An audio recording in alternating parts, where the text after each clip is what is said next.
All right, Mike. Hey, Mike, welcome to the Current Era Pod. Mike, what's up, man? That's what your T-shirt says. that says Nike. Are you being serious right now? Oh shit! The dyslexia is kicking my ass. Okay. Do you have really dyslexia for real? Yeah, I just found out just now because I could have sworn Okay, that said fucking Mike, bitch. That shit says Nike. Holy shit! okay, Percy Jackson. I know. It's Well, the guys, God's lettering. breaking news. Mikey, yeah. Anyway, news, reviews, updates, tidbits, and boy, do we have some news for your ass. San Yeah. Diego Comic-Con was just this past weekend as we record this. Yeah. The new Deadpool and Wolverine is out, so let's do it, man. We got a lot of things to discuss. Let's go. Yeah. Don't forget to like, comment, Yes, and subscribe to the Current Era yes, podcast. that's correct. Yeah, like you said, man, some monster news dropped. I'm gonna try to go through this as good as I can. We're gonna start off with some reviews and get the review out the way of Deadpool and Wolverine. Did you finish any shows first though? No shows. Just two films. Okay. Same thing with two films for me as well. I did finish a show called Presumed Innocent. I typically don't ever subscribe to Apple TV Plus, but every now and then I will if I hear about a show that's getting like a lot of word of mouth, like what I did that with Ted Lasso. I did that with this show called Severance, which is finally getting a season 2. A lot of Severance fans out there unite. And so I've been hearing about this Jake Gyllenhaal led show on Apple TV Plus. Everybody's talking about it. Paul George is talking about it. So you know what? Let me go ahead and give it a chance and see, if it's as good as everybody's saying it is. Typically, I'm not the biggest fan of court dramas and court procedurals, only because I feel like I've seen so many of them, and at this point, it's like very hard to offer something new to that subgenre, in my opinion. And I mean, but when it's done well, I mean, they're always really good. But I just feel like I've seen it all when it comes to courtroom dramas. But in regards to this show, the bulk of it's split up into 8 episodes. The bulk of the entertainment comes from everything that's happening outside of the courtroom in the first half, and then in the second half, everything, which is the actual court case, and that's when the bulk of the entertainment comes from that. And so, basically, part of the show is that Jake Gyllenhaal is being set up for murder, or is he? He's innocent. He's a lawyer, and his ex-colleague has been murdered, and now they're trying to pin it on him. And we just kind of go through the trials and tribulations of that. The best part of the show, besides the performances, I want to shout out Ruth Negga. She's always good in everything that she's in. She plays the wife. She's excellent. Jake Gyllenhaal, always good. Is that the show is always giving you a lot of new information with every episode, a lot of context of kind of leading you in a different directions in terms of what is the perceived truth. Why are you smiling? I'm sorry. I'm not gonna lie. I'm excited to get to Deadpool and Wolverine. You keep talking about this fucking show that nobody cares about. That's not true. Everybody's talking about it. But anyway, like I said, the best part of the show is that you're getting all this new information. Stop. And you're constantly wondering, is Jake Gyllenhaal's character, is he really innocent? Is he the one that murdered this person? And then, like I said, that's interesting. But I'm going to say this as respectfully as I can, as possible. I feel like everybody who's anointing this show and calling it one of the best shows of the year, I just feel like a lot of you guys don't really watch a lot of TV, or in particular, you don't watch a lot of court procedurals or a lot of court dramas. Because although this show is good, I beg to ask the question, what does this show offer that any other courtroom drama, movie, or show or procedural hasn't already given us before in the past? And so I gave it a B-. I think it's, like I said, great performances. It's shot well, all the good technical stuff. And yeah, that's my grade on Presumed Innocent, now streaming on Apple TV Plus. Okay, so now we can get to the movies. I saw Deadpool and Wolverine as well. I also saw The Beast Within. What 2 movies did you see? Those same 2 movies. Okay, let's start with The Beast Within. Please give me your review for this Kit Harington werewolf movie. Yeah. So look, both of us sat up here last week and talked about how, or at least me anyway. I was so excited to see this. I watched the first 30 seconds of the trailer. Let me finish. I watched the first 30 seconds of the trailer. I was like, I don't need to see any more. Kit Harington, werewolves, opening night, bitch, I'm there. And that may have been my mistake. Maybe I should have watched the entire trailer because this is a bad movie. And this is just my opinion. And it's really unfortunate because I was so excited to see this. But I think that this movie made 3 major mistakes. One is the star Kit Harington. You don't see him until 30 minutes into the film. And he's given minimal to do as the lead, which is just a crime in my opinion. Is he really? I mean, he's billed as the lead on the poster, but is he really the lead of the film? Let me finish. That's number one. Number two, how dare you? How dare you make a werewolf movie and not give me the werewolf until an hour and some change in? Like, what are we doing? What are we doing? And number three, the biggest mistake that this film made is telling it through the eyes of this little fucking child. I can't believe that we have Kit Harington, world renowned, and we're like, we're going to push him to the side and we're going to tell the story from this little girl's perspective. So everything's going to be hyper analyzed. I mean, she's going to make these ridiculous assumptions. She's going to go through all these emotions because she's a child. This is what children do. She's not going to listen. She's going to be dismissive. She's going to do whatever she wants. Like she has to find out the truth by any means necessary. And it's just like, I'm cool. I walked out of this movie. I walked out of this 1 hour and 40 something minute movie. Right at the point where Kit Harington found out that his wife may or not be cheating on him, I was just like, I don't want to watch this anymore. Like, I'm not having any fun. I have not seen the werewolf at all. The lore is borderline ass. Maybe I should have stuck around for the end. Maybe I should have, but this movie didn't deserve me to have me do that. Like, it literally didn't. I don't give a fuck what they did at the end of this movie. There was nothing that was going to save it. So this movie was a D. This was one of the worst movies I've seen this year. I will say that maybe something that led to that was just that it wasn't shot in Hollywood, and you can tell like this was clearly a film that was shot overseas or on location in Ireland or wherever wherever the fuck they were supposed to be at. And honestly, I think that hindered it because there were just certain points in the film where they were so focused on showing scenery or like having these prolonged scenes about nothing where it's just like, dare I say pretentious? Like dare I steal Monty's word to say pretentious? Like I couldn't believe it. I couldn't believe it. Very, very disappointing. This movie had nothing for me. I give it a D. Yeah, man. I feel like, we are pretty much on the same page with that review. And as I said in the last pod, man, vampires have been having their way the last 20 years in terms of their mainstream media presence. I love vampires, but I like werewolves a little bit more. And I just feel like it's time to balance the damn scales. I thought this movie would be the one to push that train forward. And guys, I went through so many lengths to see this movie. Like Kit Harington, werewolf movie. I drove, it wasn't showing in any theaters near me for whatever reason. I drove over an hour to watch this movie. Wow. Okay. Over an hour. And I watched it in the Cab Mall, AMC. Oh.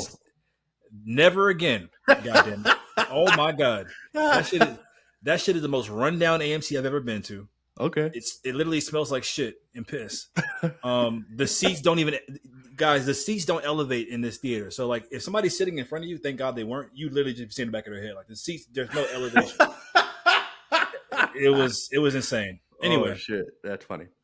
So like you said, man, mainly this movie is from the POV of this young girl who is questioning her father's, erratic behavior. We as the audience know, who've seen the trailer anyway, that he's a werewolf.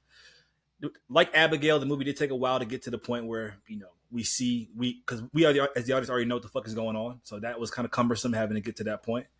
And mainly this movie is just slow and boring. And like, how do you make a werewolf movie boring? I don't understand how you do that. I don't. And look, guys, I'm all for, a slow crawl if there's payoff. I don't mind that at all in films. But like Julien said, there's nothing redeeming in this. And also, I just want to understand as well. I get that the fact that like you have to build suspense in these kind of movies, and ambiguity is your friend in a horror or monster flick. For sure. But at the same time, movies like Julien hates Jaws. Movies like Jaws do that so well because the payoff works. And you felt like you sat through this amount of time in terms of not seeing the monster or the creature, and it all pays off at the end. Mm-hmm. And I am so tired of these kind of creature feature monster flicks, as Julien said, not showcasing the actual monster, And like I know there's importance to ambiguity in horror films, showing a piece of it here and there, but we didn't even get the monster in its full totality even one time. And really, even at the end. It's shaky cam, it's quick edits, it's shrouded in darkness. Oh, man. That's just not fair because you're advertising this movie. We see the poster with the yellow eyes. You're advertising the werewolf. That's what's going to get butts in seats. Mm-hmm. And then you pull this shit off. And maybe the budget, like you said, just isn't that big enough to do this. And to that, I say, then don't make the fucking movie. Yeah. If you don't have the budget to actually show the monster that you're going to advertise and promo, then don't make the movie. Now, I will say this, though. At the very, very end of the film, guys, if you don't want any spoilers, click ahead maybe a minute or so. there was a semi-redeeming factor in the fact that Julien, if you walked out, I'll let you know this as well. We find out at the very end of the movie that because this is told through the eyes of the little girl, Kit Harington's not actually a werewolf.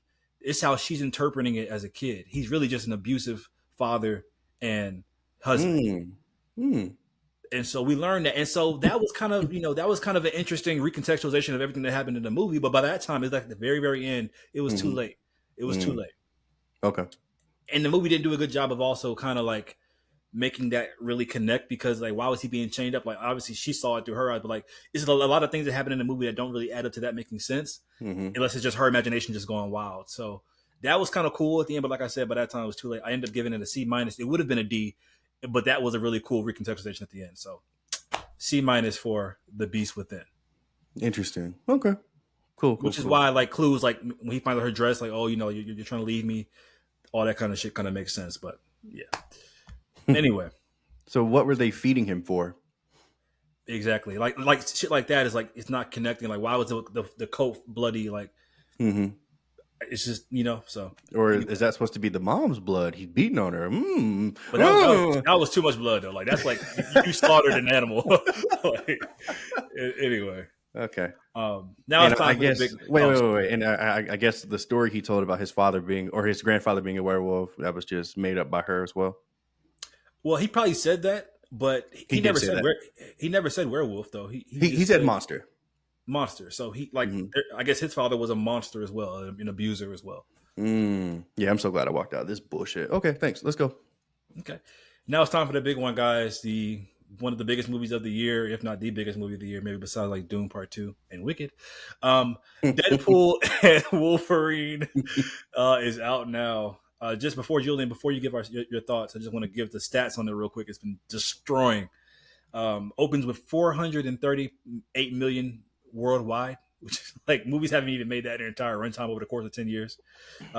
Biggest R rating opening of all time. 8th biggest domestic opening of all time. Domestic meaning just in the U.S. So let's give our thoughts. Let's first give our spoiler-free thoughts for maybe viewers who just want to have those thoughts. And just real quick, yeah, please, like just no.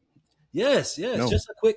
No, really, you can't. You have to spoil it. It's coming out on Monday. People haven't seen the movie yet. I don't care. People are first of all. How dare you talk to me about spoilers? People are posting this entire film on fucking TikTok starting on Wednesday. I'm not saying you specifically. I'm just saying like how dare the audience presume? No. Okay. If you don't want to be spoiled by this movie, do not pause the video, watch the movie, and then come back, or just don't watch the pod. I don't care. I'm going to completely spoil everything. I'm not going to spoil everything, but no, I don't mind spoiling. I'm just saying, can we? Okay, whatever. Fine, you can spoil. But anyway, guys, if you don't want to see spoilers, fast forward like 10 minutes or whatever. But yeah, go ahead. Yeah, look, guys. Here's the reality of what this movie is. This movie is a Deadpool movie. So if you enjoy part 1 and part 2, you're going to love this. That's basically what it is. So my biggest question going into this movie was, how are they going to make Deadpool fit into the Marvel / Disney umbrella? And the question, the question was answered very quickly. They're not going to change anything. He's just going to be Deadpool, which, I would give kudos to Marvel for. I didn't think that they had it in him, to be completely honest. But the fact is, Deadpool's still Deadpool. He's still, cursing up storms and cutting people's heads off and making cum jokes. And like, it's all there for you guys. So, if that's what you're going for, you're going to get it. Hugh Jackman being in the MCU was great. I'm glad that he's finally here, even though, to be completely honest, he didn't really do much for me in this film in terms of like making me love the character. But then again, this is a different version of what we've known, so maybe that's why. But yeah, ultimately, this movie doesn't mean anything to me. There were some cameos there that were cool when they happened. And ultimately, I think that they aren't going to mean anything either. I think that it's on the same level of like the John Krasinski thing we saw in the Wanda movie.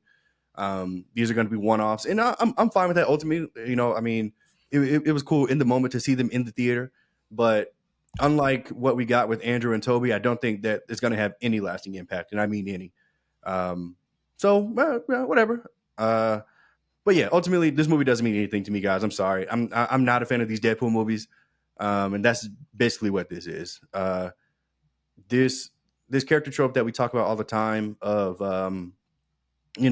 certain people being in the movie just because they can take damage. like, there's so many pointless fights in this between Deadpool and Wolverine or Deadpool and Deadpool. It's just like, bro, like I'm low key falling asleep. Like, there's only so much of this character that I can take, and luckily, I hopefully won't have to deal with him at all moving forward, unless it'll be in very small snippets. I hopefully this is the last Deadpool solo movie, which it probably won't be, but hopefully it is.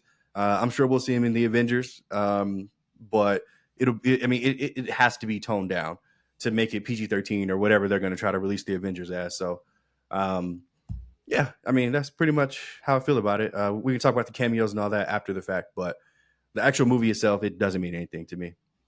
I gave it a C. So you ended up doing what I said anyway. You're saving the spoilers for later anyway. So thank you. I guess you said you weren't going to do that, and then you proceeded to do that. Oh, yeah. Anyway, yeah. So where to start with this movie? This is refreshing to hear you say that. Actually, I'm not going to lie. I do think you lied though. You said that if you enjoyed Deadpool 1 and 2, which I did, you'd enjoy this movie, and that's not true. I enjoyed Deadpool 1 and 2. And I did okay. You're the outlier. You're not the rule, bitch. Nigga. Okay. Anyway, this movie. My biggest fear with this movie happened, and that it was that I was like, man, does Ryan Reynolds have too much creative control? Because I was really worried in the opening scene when we saw that he was credited as a writer first and foremost. Mm-hmm. I was like, because I know he's been credited as a writer in Deadpool 2 as well, but he was like a sub writer or like that. But this time I don't know because of his namesake, but after watching the movie, I'm fully convinced this guy had free reign behind the camera, in front of the camera to do whatever the fuck he wanted to do. And boy, did it show. I'm not even a Ryan Reynolds hater. I like him in doses, but this was too unabashedly Ryan Reynolds, in my opinion. I couldn't do it, man. Okay. It didn't even feel like a real movie. It felt like a spoof movie. Yeah, guys, I like Deadpool 1 and 2. I was rooting for this movie. This movie felt like a movie more so in the vein of like a scary movie or like Don't Drink Juice in the Hood, while like it felt like a spoof of the Deadpool movies instead of Deadpool movie. And poor Hugh Jackman, I mean, he's trying to bring as much sincerity to this movie that it desperately needed as he can. But it was every time he tried to bring some kind of emotional impact or punch, it was immediately undercut and overshadowed by Ryan Reynolds' antics. And I was like, this is just so bad. Real quick. To me, I've seen Deadpool. I have not seen Deadpool 2. I saw Deadpool 1 twice. From what I remember, this is just what Deadpool is. Like anytime anybody tries to speak, he's gonna make a cum joke or like whatever. Like he's gonna talk about getting fucked in the ass. Like this is just who he is. So like, why is it surprising? I guess in this movie because what Deadpool 1 and 2 did much better than this film is that they had emotional cores and emotional centers that matter. Whether it be with his girlfriend that we briefly see in part 3, or whether it be you didn't see part 2. There's this kid that has a really good emotional connection with Deadpool, and this movie just kind of forgot all that and was like, you know what? I'm not worried about any emotional crux. Let's just give joke after joke after punchline after punchline after cum joke after gay joke after Fox acquisition joke, and losing that emotional crux. They tried doing it with Wolverine, but it was too far in between by that point. Okay. This is easily the worst Deadpool movie to me, and I feel like honestly hearing you say this is so like refreshing because I thought I was in like living in the Twilight Zone. The entire world is just loving this movie. They are adoring this movie. They're going to like I told my coworkers this movie like bro like, they were like really. You like this movie? You don't know how to have fun. Like this movie is the best movie of the year. I'm like, that is just literally insane to me. Maybe the cameos are just overshadowing. It's not even the cameos. People's experience. The structure of the film. This is not a good movie. I agree. I agree. But what I'm saying is maybe everyone else is enjoying it because they're like, we got cameo A, cameo B, cameo. You know what I'm saying? Like, yeah. I don't buy that, but maybe that's what people are, attributing to this being a great film for. I totally agree with you. I think the people have blinders on when they see these cameos, and I just think anybody that understands film on any kind of level understand that yes, those cameos are cool, but like you said, they're useless cameos. They're one-off cameos. Those cameos didn't help, like with like in No Way Home, the Toby and Andrew cameos or the Jamie Foxx cameo. Those cameos meant something to the fucking story. These cameos are one-offs. They mean nothing. The MCU is cooked. I'm going to get into my MCU cooked rant. Seriously, I'm going to get into my MCU is cooked rant during our phase 6, whatever news, whatever that we're going to talk about. Mm-hmm. But Yeah, now we can talk. I gave it a D. It's not even this is a bad movie. Wow. This isn't actually a bad movie. Okay. It's so disappointing to me. And I'm sure people who listen to this probably be like, what the fuck are they talking about? How could you say this? Sorry, guys. It's literally not a good movie. Actually, listen to what we're saying. I mean, Yeah. But then again, look, I mean, the Ryan Reynolds shit that turned us off of this movie, maybe people love that. So, like, which is why I said, to me, if you enjoyed 1 and 2, it's just Ryan Reynolds being Ryan Reynolds again. Like, he make these same kind of stupid, ridiculous jokes, maybe not to the nth degree or as many times as he did in this one, but I specifically remember him in part 1 doing. I'm just like, bro, like, enough, like, enough, man. But yeah, that's the character.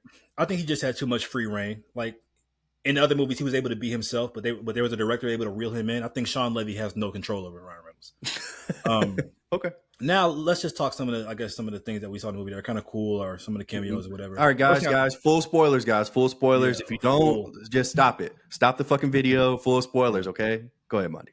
First thing I just want to say is not a spoiler. This is funny. The Captain America trailer played during this movie, and guys, I saw this movie in Hiram. Okay, Hiram. For those who don't know, the Hiram demographic is a lot of whites, a lot of country. Is it?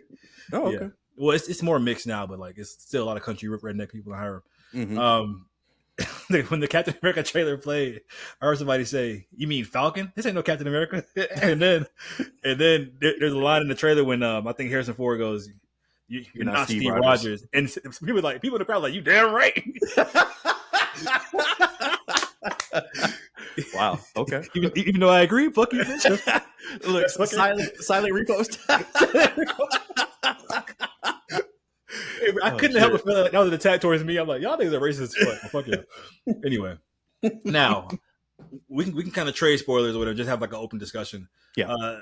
The Calverine, the Henry Cavill Wolverine, that didn't care. Like, didn't care at all. Sorry. That's them playing into the fan cast. Everybody wanted Henry Cavill. I thought he actually looked pretty good as Wolverine. I thought he looked really cool as Wolverine. This nigga loved doing that. the arm reloaded. I thought that was one of the cameos that was actually fun. It was quick. It didn't really mean anything. I thought that was fun. The comic accurate Wolverine was pretty funny as well. Like 5'3". That was funny. I laughed out loud at that one. That was actually funny. Yeah, that was pretty funny. Johnny Storm, please give me your thoughts on Chris Evans returning. This was spoiled by the way on Twitter. I saw a full video of this scene on Tuesday. God damn it! Wow. Who the fuck snuck into an early screening? Right. I said, God, I got him. Bro, I was so mad when I saw that. So this wasn't as big a surprise as it was for everybody else, but it was still. Okay. I mean, what are your thoughts on this? So this is the one that was not spoiled for me. So I was like, "What the fuck, Cap, my nigga? Like he's in it?" And then he started cussing. I was like, "Okay, what's going on here?" And then he was like, "Flame on!" I was like, "Ah!" It was lit. I mean, I'm not gonna lie. That was the one cameo that because it was a total surprise. And the funny thing is we literally just got done talking about kind of anyway what we're gonna see in the future, and I was like, Johnny, he's gonna be back. Yeah. And here we are. We got him back as the Human Torch. I'm not sure that fight with Pyro is how that interaction would go, by the way, but I'm gonna let that slide. I'm so glad you brought that up. I am so Human Torch is way more. I get that Pyro can but Human Torch is such a powerhouse that would never happen. I don't care what Pyro's power set is.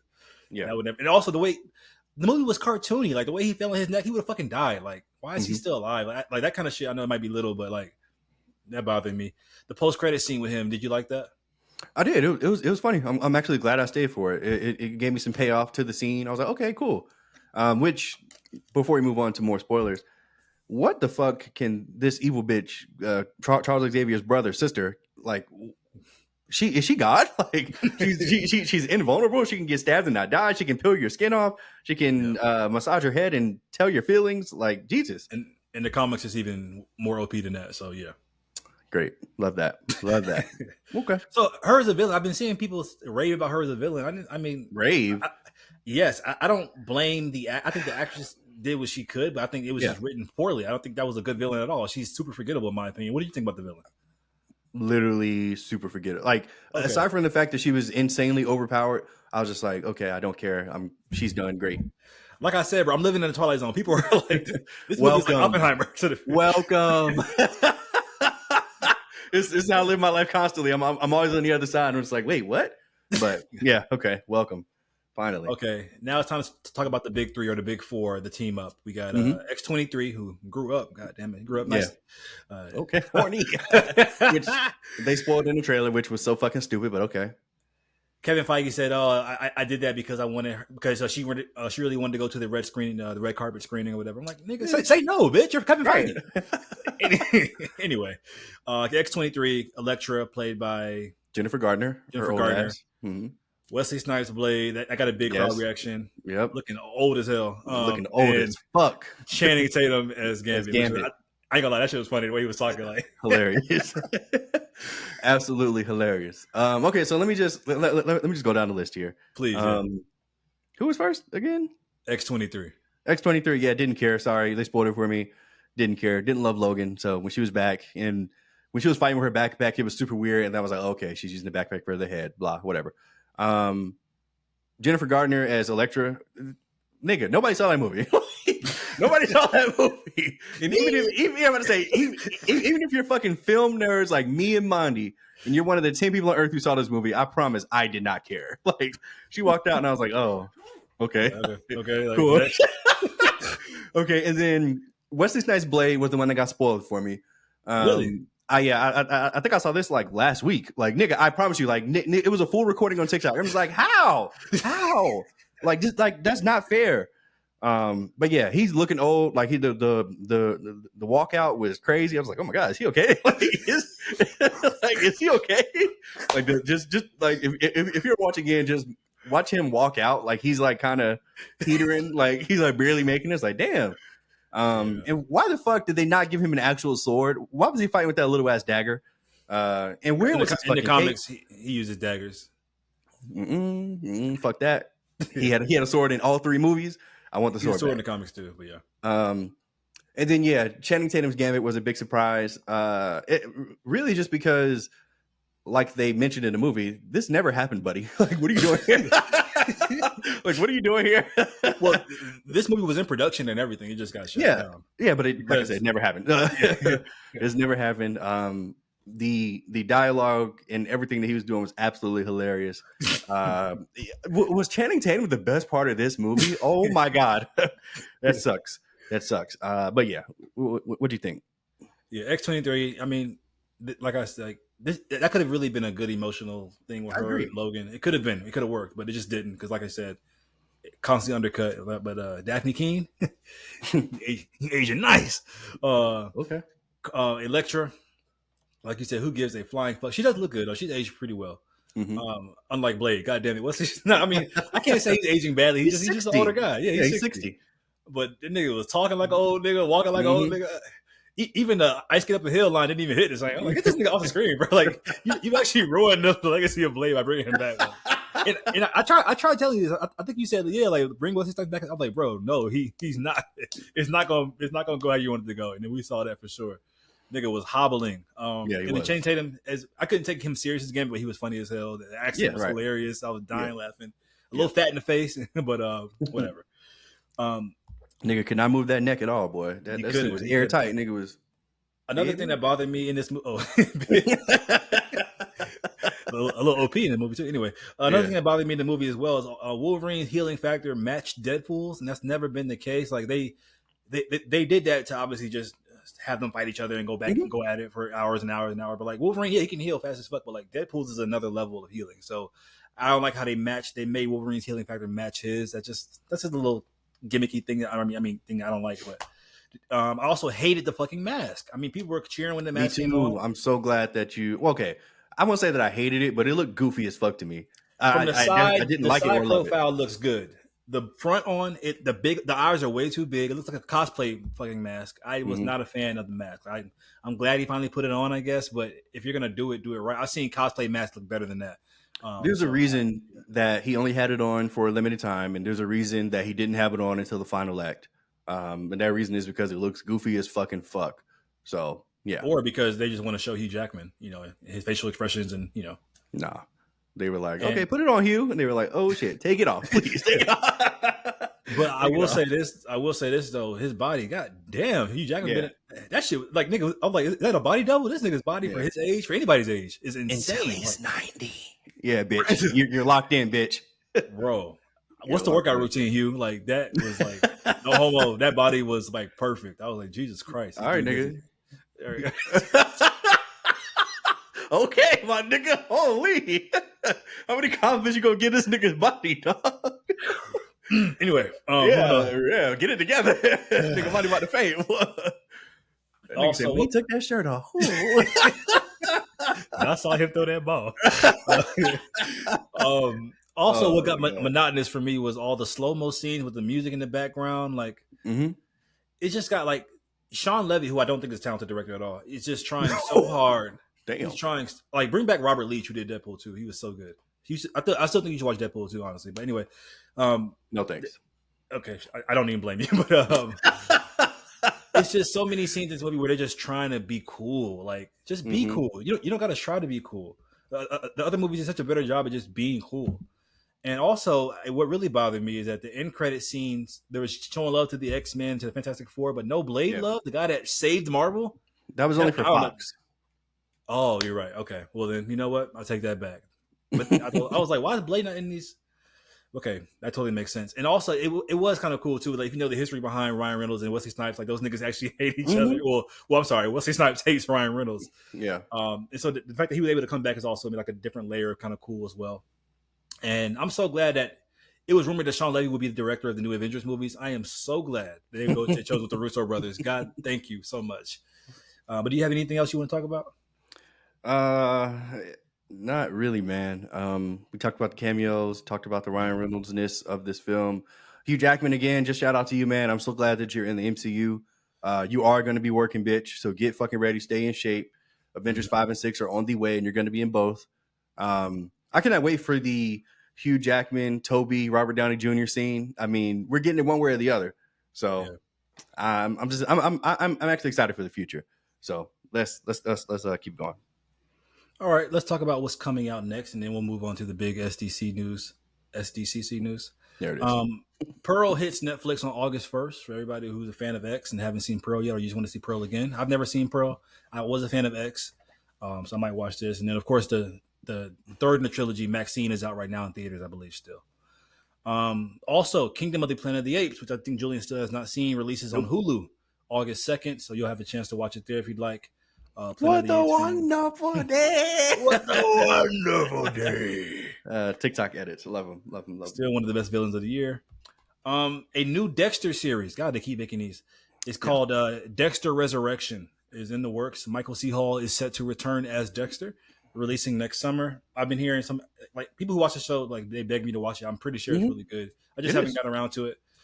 But as a Dexter fan, will you be watching this? I'm not a Dexter fan, but no, but my mom loves this goddamn show. And I think that this is the first series that he's been back for. So I'm sure that's going to put new life into it. I'd ask my mom what she thinks about this, but me, I don't care personally, but it's just crazy what streaming in just like a little bit of time can do for a series, man. Like we saw it with Smallville. We're seeing it with Dexter. I mean, I'm pretty sure somewhere down the line, the Arrowverse is going to start creeping up with people too. And it's just like, man, like, all you need is a little bit of time after your show goes off the air. Then people start to love it, and they're like, "We want more." I mean, with Spartacus, like even Spartacus has been off the air for like 10 years now, and we're getting a new series with that. So, shout out to Dexter. Let's do it. I think The Office probably had the biggest impact by that because people, The Office, fall in love with The Office like 10 years later. Yeah. Anyway, a prequel series for The Boys is in the works, starring Jensen Ackles, Soldier Boy himself. And Aya Cash, who plays Stormfront in season 2. It's going to be a twisted murder mystery about the origins of Vought in the 1950s. This is pretty big news for fans of The Boys. Soldier Boy is a highlight. Stormfront was a highlight in season 2.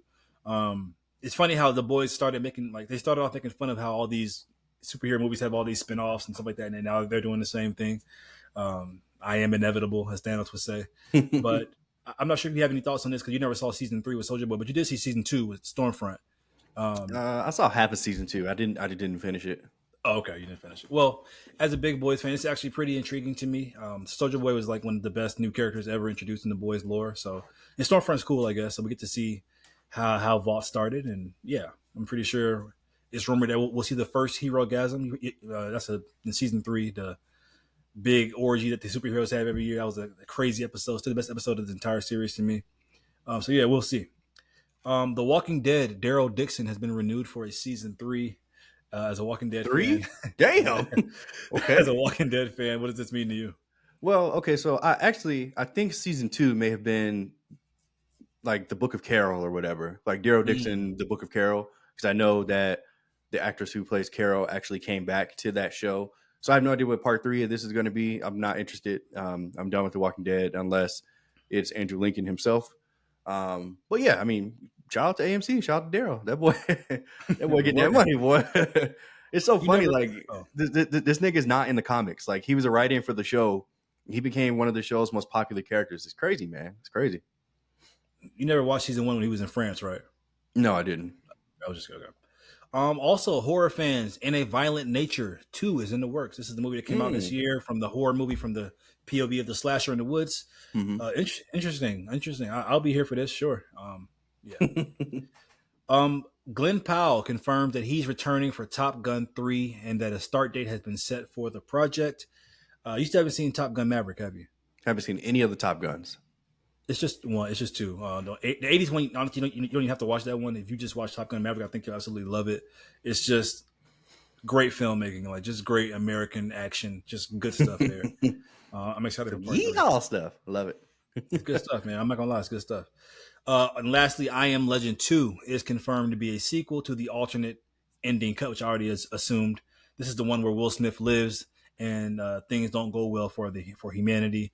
The world will return in a way that's kind of spectacular, according to the producers of this. So, really excited to see Michael B. Jordan and Will Smith team up for I Am Legend 2. Can't wait. Julien, watch I Am Legend, goddammit. I promise you. If you get past that dog scene, it's okay. It's a great movie. It's one of Will Smith's best, if not his best movie. Okay. Let's talk some big comic book news, guys. We'll start off with the just other news in DC and then get to Marvel. The Spawn movie has a title officially. It's going to be called King Spawn, which is really, really cool to me. Spawn is a character that should have had a movie years ago. Should have been rebooted, but I'm glad that I think Jamie Foxx is still attached. We'll see. Attached to what? Spawn himself? Spawn. Yeah, Spawn. Yeah. Oh shit! Doesn't Keith David play the voice of Spawn in multiple media? In the animated media, yeah. Yeah. Okay. I have really no real exposure to the Spawn, like the character, aside from that I know that Keith David voices him. You never watched a live action movie in the 90s? No. Oh wow. No, I didn't. I didn't even know that existed. So what? Yeah, honestly, I don't really care about this. But that's just because I don't know literally anything about the character. But maybe, cool. Yeah, I mean, maybe once I see a few, promotional things for it, I'll be excited about it. But as of right now, whatever. Yeah, I thought every little black boy in the 90s watched Spawn because that's like a black superhero that we got, and he's just so dope and cool. Mom didn't take me to see that; she took me to see Blade. So that's fair. Yeah. Matt Reeves calls his Batman universe the Batman Epic Crime Saga. So this is going to be the name of that universe with the Batman, with the Penguin, and all that kind of stuff. So the Batman Epic Crime Saga. They're obviously going to do more spinoffs and stuff like that. What are your thoughts on the Batman Epic Crime Saga? Cool, I guess. Excited for the Penguin show. Hopefully it's not a fucking bullshit show. Is the Batman that's coming out on Amazon Prime in a few days, is that part of this or no? No. Not at all? Okay. Isn't he attached to that though? That's like Batman in the 1950s. Yeah, I think he's a producer on that, Matt Reeves. Oh, okay. But it's not part of his little universe. Okay, whatever. Yeah, sure, cool, whatever. Just bring on the Batman too, bitch. Stop making me wait. Speaking of that Amazon Prime animated show, what are your thoughts on the Penguin being a woman, Oswaldo Potts? Yeah, get that woke bullshit out of here. That's what the fuck I think. Cancel me. I actually don't mind because the Penguin's somebody I don't really. I mean, I like the Penguin, but sure, let's make it a bitch. Yeah. All right. What's next? Joker's gonna be a woman. Joker's gonna be a woman. Or Harley. Harley's gonna be a man next. Yes. Please. Oh God, I can't wait to see the uproar over that. That'd be hilarious. Speaking of Joker, Todd Phillips says that Joaquin Phoenix's Joker will never become Gotham's clown prince of crime. His quote was, "Arthur clearly is not a criminal mastermind. He was never that." Not gonna lie, I thought they were kind of trending in that direction for him to eventually be that, but it totally makes sense after watching Joker 1. Like that's not what that kind of Joker is, but I thought maybe they were kind of building up to that. But sure. I'm not gonna believe this statement from him at all. So really, this is just a complete lie, in my opinion. Whether he realizes it or not, you're getting there, bitch. You may not get there in part 2, But if you do a part 3, where else is there going to be for you to go? Okay. Joel Kinnaman, who plays Rick Flag in the Suicide Squad and Suicide Squad, yes, reportedly returned as the character Rick Flag in Peacemaker season 2. Now listen, Rick Flag definitely remember died. him. No, I remember him dying. He dying. He definitely died. Yeah. Okay, just make sure. And look, I love Joel Kinnaman, Rick Flag. I think he's such an underrated character in the DCU or DCEU, whatever you want to call it. I love his portrayal. That's why they brought him back for a reason, in a whole new continuity. Mm-hmm. But I think that his death in the Suicide Squad was such an impactful to the story and to events going forward and to his character's arc. I don't like this decision, even though I love Joel Kinnaman. There's a problem. Like I tweeted this earlier. Like people have a problem with finality these days when it comes to characters. Like you can still love the character and you don't have to bring them back, guys. It's okay for them to have an end. And so I don't. His death in the Suicide Squad was so like final and important. I don't understand how he could possibly come back, but maybe this is the DCU instead of the DCEU, so maybe it's different. I don't know. My only thing about death in especially in comic book movies is that it's comic book movies. This is kind of what they do. Comic books, since they have been out, have killed and brought back characters. This has been the trend since the fucking 30s. So I can't reasonably be angry that they're doing it in media when they're doing a comic book movie. At least that's how I rationalize it. Like this is just how it goes. Which is why I always said the thing about Robert Downey Jr. and Chris Evans. Like we can still have them go off into the sunset as those two characters, but they're going to be fucking back as Cap and Iron Man, respectively. And this Doom news doesn't change that. They're going to be back. But I disagree only because the paper medium and the animated medium is differently. I think one of the appeals of live action, they're based on the paper medium. but one of the appeals of having them in live action is that it's a more tangible universe. It's a more realistic universe. And so to just have them die and bring back, it means it's going to start meaning nothing when these characters die. And I just don't like that in the live action space. That's my opinion. Sue me. Okay. Anyway, Kevin Feige says that he's open to the possibility of only releasing one trailer for future MCU films. I'm assuming after the backlash of releasing so many Deadpool and Wolverine trailers, revealing so much. I don't believe him one bit. I'm about to say, yeah, okay, nigga. At all. But I really do hate current trailer culture. And even movies outside of the MCU, it's really, really bad. Now people are starting to invite influencers to watch the first 30 minutes of the movie. Like, But go ahead. What do you think? I'm really mad about that. No, I agree. I mean, look, I have been on this train of we have got to stop these spoilers from coming out.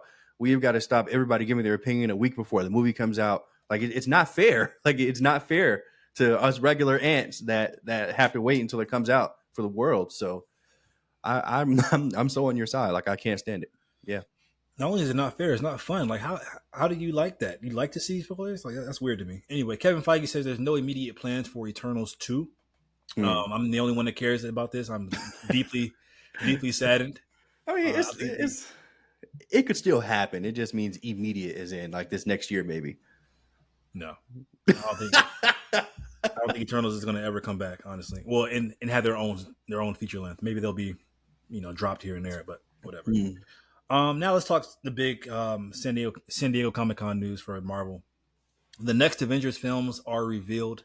They'll be called Avengers Doomsday, dropping in 2026, and Avengers Secret Wars, dropping in 2027. Kind of like how they did with Infinity War and Endgame. I'll go by the news one bullet point at a time. What are your thoughts on that? Yeah, man. Look, the Jonathan Majors Kang era is over. I mean, it is what it is. And, look, I can only assume that Marvel went to the drawing board. They tried to find somebody to replace him because they built this character up for years. They tried to find somebody to replace him, and they were just like, man, we just don't have anybody. He was that good, or we just don't see the fit. Or maybe they were just like, we just need to wash our hands with this Kang situation altogether. Let's just completely pivot, and let's go to Dr. Doom as the leader or as the, big bad of this next Avengers film. Which, look, I mean, as much as I love Jonathan Majors in the MCU, as much as I was rooting for him as Kang, he made a mistake, and the mistake is it's too soon for them and the rest of the world to forgive, apparently. So they couldn't just roll him out there. He couldn't go on some media tour and just apologize. He can't do that. So, I mean, the next best thing is getting somebody that you know that this culture loves and getting him to play a version of a character. So, okay, cool. I'm here for it, and I'm also here for the Russo brothers returning, and I'm here for Wow. this this sequel thing that we have going on with, like you said, Infinity War and Endgame, and this is going to be Doomsday and Secret War. So let's do it, man. I mean, I have no complaints really. Ultimately, I think I've kind of made my bed with the whole Kang thing. Like in my mind, it's over, and now it's just confirmed. So it is what it is. Unfortunately, what do you think? Yeah, you kind of touched on some other points I was going to go over. Well, you're right. The Russo brothers are returning to direct both films. And the big news is that Robert Downey Jr. will play Doctor Doom. I saw a funny tweet. Somebody was like, "I didn't know Marvel had probates" when he took off the mask, and he revealed himself. Just that news within itself, guys. I'll be the contrarian. Sure, this is horrible to me. This is absolutely abysmal. Um, everybody's having fun with this news and so excited, and I see right through the smoking. What's it called? The smoking smears. Smoke and Whatever. mirrors. Marvel's panicking, and they have been stuck in this culture of shock value and with the multiverse and trying to bring cameos. Like they're stuck in this rut right now. Just maybe I blame Feige, maybe I blame Disney. I don't know who to blame, Marvel, but it's not good, bro. And like I said with the Rick Flag thing, this is on a much bigger level though. Like it's okay to have finality to a character. I know he's playing a whole different character, but Doctor Doom deserves so much respect. This is the most lazy casting in the superhero history, in my opinion, live action history. Well, This is Kevin Feige saying, "Hey guys, we need somebody to be relevant. We need somebody that's going to put butts in seats. We need a guaranteed $300 million opening weekend, and this is how we do it. This is how we stay relevant." And if he's going to be a variant of, I mean, he has to be a variant. I can't assume like you can't have the same face as fucking Iron Man and not be a variant. yeah, So I assume he's going to be that. I'm pretty sure he's going to be Tony Stark. He's a variant of Tony Stark who is Doctor Doom in another Earth. And that is so disrespectful to Victor Von Doom, the character of. He's one of the most iconic characters in superhero history, Marvel or DC. And so this is just weird, man. It's weird casting. I hate it. Hate it. Lazy. I love Robert Downey Jr. I think he'll probably do well in the role. I'm not mad at Robert Downey. I think he's going to kill it. Honestly, I think he's going to kill it. But that has nothing to do with why I'm mad, though. So of course, it's the cast. It's the casting itself, and it's just so stupid. But go ahead. I'm sure you like this casting. Yeah, I do. I love it. I like it. I mean, we talked about it earlier. Like this whole, that whole finality thing means something to you. And in any other medium, it would mean something to me too. But in comic books, it just doesn't. I don't care. Bring them back. This was always going to happen. Like I stated earlier, I fully expect him to be Iron Man by the time Secret Wars pops up in 2027. Yeah, I mean, yeah, give it to me. Give it to me. I think Robert Downey Jr. is going to absolutely kill this. And funnily enough, Robert Kirkman actually wrote the Tony Stark Doom variant comic book in 2004. Some fucking nerd on TikTok wrote about it. So, yeah, I mean, I'm here for it. I love it. I don't care that it's lazy casting. I don't care that they're panicking. They need to do something because I'm panicking too. Fuck. I'm tired of watching bullshit projects. Fucking Agatha all along or whatever the fuck is coming out. Like I have to watch that bullshit. I want Chris Evans, Robert Downey Jr., Chris Hemsworth. Like that's who I want to see if I'm going to pay for my movie ticket. So I'm happy. I'm getting what I want. So we'll see. I'm sure Marvel's banking on the masses having that same kind of thought process, and so it's going to, like I said, it's going to kill at the box office. It's been confirmed that the Fantastic Four will appear in both films and have a major presence. Yeah. Also, their first movie has a title now. It's called The Fantastic Four: The First Steps, or First Step, should I say? Mm-hmm. Coming out July 25th of next year. Any thoughts on that? Yeah, man. Look, this is something that we've talked about ad nauseum. Not the biggest Fantastic Four fan, but that doesn't mean that I'm not going to see this movie as soon as it comes out. They did also say that this is not an origin story, so we're going to kind of come in the middle. I'm not sure how they're going to do that because we kind of have to introduce the fact that, this dude turned from a human to a thing. But maybe not. I mean, maybe they just know the audience is clued up enough to just have him on screen and just never mention it. I don't know. This movie is set in the 60s. They are on a different Earth. So Cool, man. They showed a whole bunch of stuff at Comic-Con for this. They showed a few things that they've shot because they have barely done anything for it. Looks like just Pedro Pascal being Pedro Pascal, which is just hilarious. So whatever. I mean, I know you've said that this team just doesn't look like the Fantastic Four to you, but look, man, I'm hoping that this is one of your favorite movies. I'm hoping that they kill it. No, seriously, like for him, like I want you to love this when it comes out. I want you to be so wrong about the casting. I want that to be one of the best things you talk about during the review. And look, I'm hopeful for this. I hope that they kill it. I'm excited that they're going to be in the Avengers. Yeah, I mean, let's do it. Fuck it, let's go.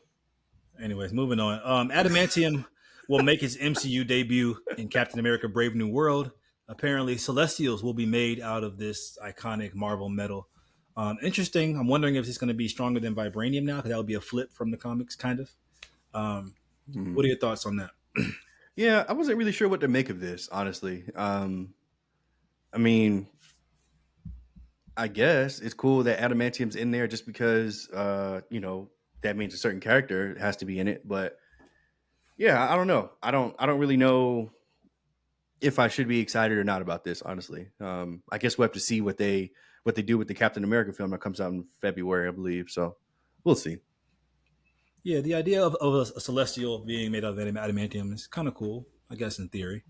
I guess they're going to extract that metal from a fallen celestial, like how they have that one on Earth still that hasn't been addressed, and maybe make metal, make metals out of that. So we'll see. Let's talk some trailers. We have the first trailer for Creature Commandos has been released. It's coming December on Max. This is the DCU canon animated show by James Gunn. I don't know if he's doing it, but he is in his universe. What are your thoughts on this trailer? I forgot about it as soon as I watched it. Amanda Waller's back again. Hey, that afro is back. That's definitely Viola Davis's voice playing Amanda Waller. But yeah, this I'm It's considering. canon. It's I don't give a canon. fuck. I don't give a fuck, bro. I'm strongly considering like taking a fucking stand because like this didn't look interesting at all. But you know what? I could be totally wrong, and I'm gonna watch every single episode of this, and I hope I am. But when I'm not wrong, James Gunn's not getting another fucking chance. We're not watching season 2. I'm not watching anything else he puts out in the animated form. So, yeah. Well, that's not true. But Creature Commandos, get the fuck out of here. I'll be watching as soon as it drops. But I don't want to. I don't want to. People said the same thing about Guardians. They said the same thing about the Suicide Squad.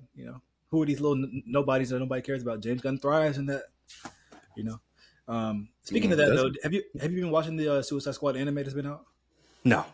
Okay, there's a Suicide. Oh yeah, the Isekai. No, there's the Isekai. Something like that. Oh yeah. No, I haven't watched it. No. Okay, but I forgot that was out. Yeah. We have the trailer for the new series that's coming to Peacock called Fight Night: The $1 Million Heist. A crazy cast here with Kevin Hart, Samuel L. Jackson, Don Cheadle, Terrence Howard, Taraji P. Henson, Chloe Bailey, Lori Harvey, and more. It's coming September 5th on Peacock. What are your thoughts on this trailer? I don't really remember this. I kind of remember it just as one of those trailers where like they show everybody that they have in it. I think it's supposed to be based on some type of historical event, but I honestly don't remember a single thing from this trailer. So, and I think I watched it yesterday. So yeah. Yeah, well, first we had the teaser that came out a couple months ago. That was just like you said, just showing everybody that's going to be in it. This was like a more in-depth narrative trailer. Oh, okay. So I don't think you saw that one then. Yeah, maybe. But yeah, on paper, this looks like something I would love. I love the blaxploitation era. I love black people. I love the cast. But based on the trailer, guys, this looks really, really just not quality to me, in my opinion. I don't blame the cast. I don't blame Peacock. I don't blame the cast. I mean, I just blame the fact that it just doesn't look interesting. I will definitely watch this show because, like I said, there's too many big names and too many things that I could possibly love in the show to not watch it. So I'll definitely watch it, but wasn't impressed by the trailer at all, to be honest. Timothy Chalamet stars as Bob Dylan, the singer in first trailer for A Complete Unknown. This comes from director James Mangold, who's done movies like Logan, The Wolverine, Dial of Destiny, Indiana Jones, Walk the Line, Ford vs. Ferrari. I'm not a Bob Dylan fan. I assume you aren't either, but does Timothy Chalamet have enough star power to get you in the seat? No. You're funny. You're so funny. No. He does not. I don't think I saw this trailer either, honestly. But now that you just like told me that, yeah, I'm glad I didn't watch this bullshit. It would have wasted my 1 minute and 30 seconds of my life, or however long it was.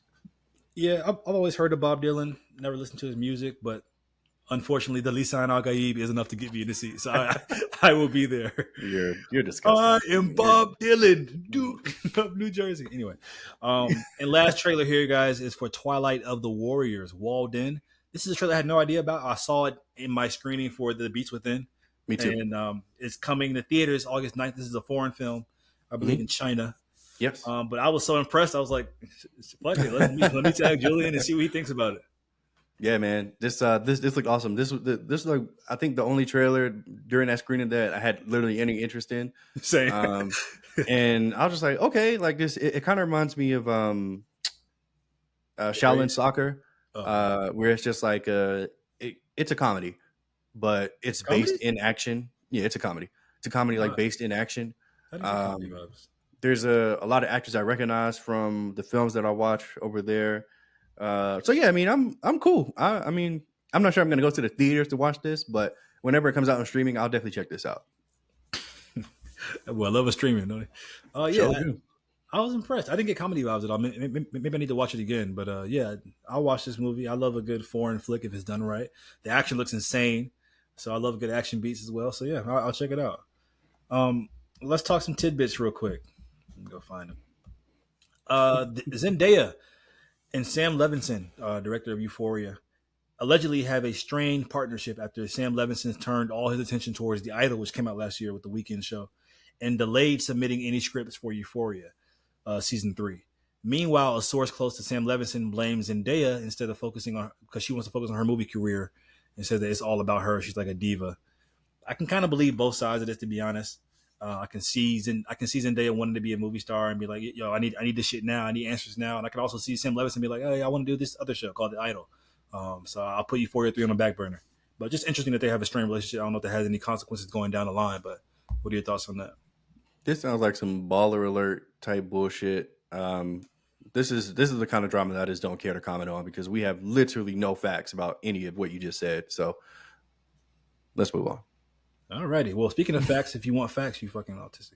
The 5 highest grossing animated films ever. We have them now. The Lion King at $1.66 billion. Okay. Inside Out 2 at $1.46 billion, which is a new entry that just came out this year, which is crazy. Already came out a few months ago. Of all time. God damn. Frozen 2 at $1.45 billion. Super Mario Brothers last year, $1.36 billion, and then Frozen 1 at $1.29 billion. Wow. I think one of these is Pixar, 2 is Disney, no, 3 are Disney, and then 1 is fucking Illumination. you know that picture. You know that picture of the dragon? It's like 2 dragon heads and the one like looking goofy. Yeah. I mean, look, hey, put some respect on Illumination. This niggas got Despicable Me. Fuck that. Right. Sorry. They made 4 of them hoes. and 2 Minions movies. And 2 Minions. Don't forget the Minions.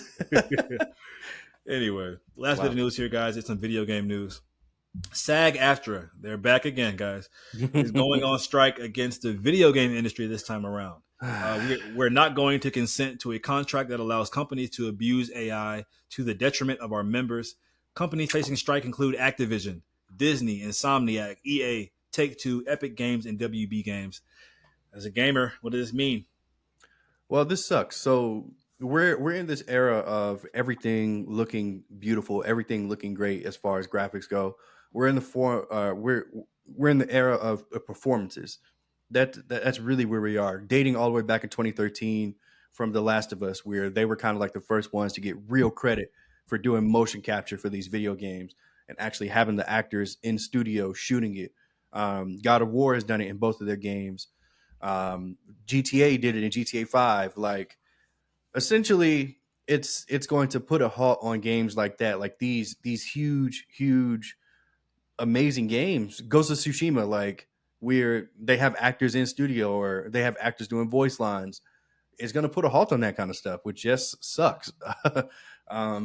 So the bigger news out of that is that GTA 6 could possibly be impacted if they can't reach a deal and a strike happens. So hopefully they've done all they fucking need to do as far as voice lines and mocap at this point, and it's just about them getting, touching up the game and making it, thorough. But I mean, shit, it's not supposed to come out till next year, so maybe not. Maybe there's things they need to touch up on, and voice lines they need to finish. And hey, I wanted to sound like this instead of sounding like that. It's just like little shit like that could make the game 100% complete can't happen until this is dealt with. So hopefully, there can be an agreement that happens sooner than later. But yeah, if not, I mean, this is going to reverberate. So I'm a tad confused. What's the AI component that they're mentioning? Is it just the world building outside of what's the AI that's being used? I'd be totally guessing. I don't know. I'm going to assume it has to deal with probably game building or script writing, or maybe they're trying to use AI for voice lines, shit like that. I don't know, but I mean, AI is a motherfucker, man. It's coming for all of us. It's coming for us. So damn, it's just like Skynet. Nigga, hey, I work in IT, and I do not need to do that because AI can do my job for me at this point. So yeah, that's scary. All right. Well, I'm in the middle of getting a cert, so yeah. A Bioshock film is still happening at Netflix, and it has significantly reduced the budget, apparently. The quote is, "We're doing a much smaller version. It's going to be a more personal point of view." Do you ever play Bioshock? Oh no, not the anime laugh. You're funny. Okay. Yeah, it's one of the greatest games of all time. I asked you that only because, as a Bioshock fan, do you want a more personal story like this, or would you want the more sprawling epic that was going to be initially? That's a great question. I feel like from a film perspective, it'll probably be better if it's told from that smaller perspective. But do I care about that? Don't I want I want it all? So I don't know. I mean, it'll probably be a better piece of work if it's told from a smaller perspective. But that's not always true. I'm not sure I want that. I said probably. Like Lord of the Rings, Star Wars, they're all big. Yeah. Yeah, they are. You hear that? Bioshock? Get it done, bitch. Get it done. Get it fucking done. But no, I mean, it doesn't matter. Whenever it comes out, whatever they decide to do, I'll be there as soon as Netflix. Yeah. Assuming we're still around. Unless Skynet has taken over. All right. Well, guys, that wraps it up. There's a lot of news today that we covered. Anything you want to say? Yeah, make sure you guys like the video. Comment down below. Do you want Robert Downey Jr. back as Dr. Doom or Iron Man in the MCU? Let me know in the comments. And subscribe to the Current Era Pod. Thank you. I see the subscriber count going up. So let's actually went down. It was at 40. Somebody unsubscribed. Shut up. Who the fuck unsubscribed, bitch? Somebody saw the episode like, oh hell no. Oh my god. All right. Thanks, guys. Thank you.